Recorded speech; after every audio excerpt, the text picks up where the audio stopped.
Assalamualaikum warahmatullahi wabarakatuh. Perkenalkan, nama saya Fitriana dengan NIM 2400941. Di sini saya ingin mempresentasikan tentang viskositas dan hukum Stokes. Sebelumnya, saya adalah kelompok 2 dan ini adalah nama-nama anggota kelompok saya. Pada percobaan kali ini, rumusan masalahnya yaitu yang pertama, bagaimana pengaruh perubahan suhu terhadap kekentalan fluida. Yang kedua, bagaimana pengaruh kekentalan fluida terhadap kecepatan tetesan fluida. Yang ketiga, bagaimana cara mengetahui kekentalan suatu fluida melalui metode laju tetesan fluida. Yang keempat, bagaimana pengaruh massa benda terhadap properti gerak benda di dalam fluida. Yang kelima, bagaimana cara mengetahui kekentalan fluida berdasarkan laju gerak benda di dalam fluida. Dan yang terakhir adalah bagaimana pengaruh dimensi benda terhadap proporsi gerak benda di dalam fluida.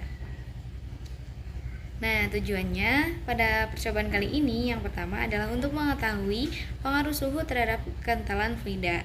Yang kedua, mengetahui pengaruh kekentalan fluida terhadap kecepatan tetesan fluida. Yang ketiga, mencari cara kekentalan suatu fluida melalui metode laju tetesan fluida.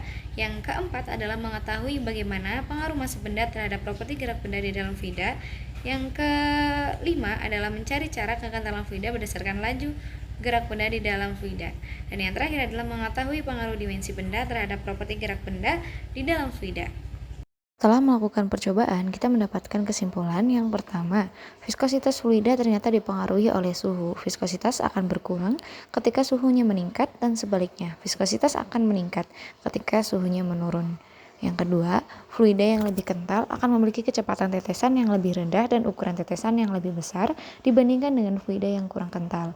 Yang ketiga, cara mengetahui kekentalan suatu fluida bisa dilihat dari cepat atau lambatnya suatu tetesan, yaitu semakin lambat laju tetesan berarti semakin kental suatu fluida. Yang keempat, ketika massa benda lebih besar, maka percepatan terminal benda akan semakin kecil. Nah, yang kelima, cara mengetahui kekentalan fluida sendiri dapat dilakukan dengan percobaan hukum Stokes dengan menjatuhkan bola pada tepol dan dihitung nilai viskositasnya serta kecepatannya. Dan semakin besar dimensi bola, maka properti gerak dalam fluida akan lebih cepat. Dan kekentalan fluida atau viskositas dapat dihitung berdasarkan laju gerak benda di dalam fluida dengan menggunakan persamaan seperti di gambar.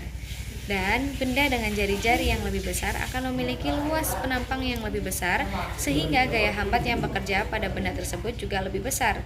Dalam bola, gaya hambat akan meningkat seiring bertambahnya jari-jari. Semakin besar jari-jari benda, semakin besar volume yang tercelup, sehingga gaya apung yang bekerja pada benda juga meningkat. Dan ini adalah hasil data viskositas kami dengan suhu yang berbeda-beda mulai dari 60 derajat hingga ke 80 derajat. Dan ternyata semakin rendah derajat suhunya, maka viskositas itu bakalan lebih lama untuk menetesnya sehingga mendapatkan waktu seperti yang tertera pada gambar. Dan ini adalah hasil data dari percobaan hukum Stokes dengan jenis bola yang berbeda-beda, mulai dari bola yang besar hingga bola yang kecil. Ternyata semakin besar jari-jari bola, semakin sedikit pengaruh gaya gesekan dibandingkan dengan gaya gravitasinya, sehingga bola bisa bergerak lebih cepat mencapai kecepatan terminal. Sebaliknya, bola yang sangat kecil akan memiliki kecepatan terminal yang rendah karena gaya gesekan dari fluida akan memberikan pengaruh yang lebih besar dibandingkan gravitasi. Dan inilah grafik-grafik yang dihasilkan dari hasil percobaan kami. Mungkin itu saja yang dapat saya sampaikan, kurang lebihnya mohon maaf. Wassalamualaikum warahmatullahi wabarakatuh.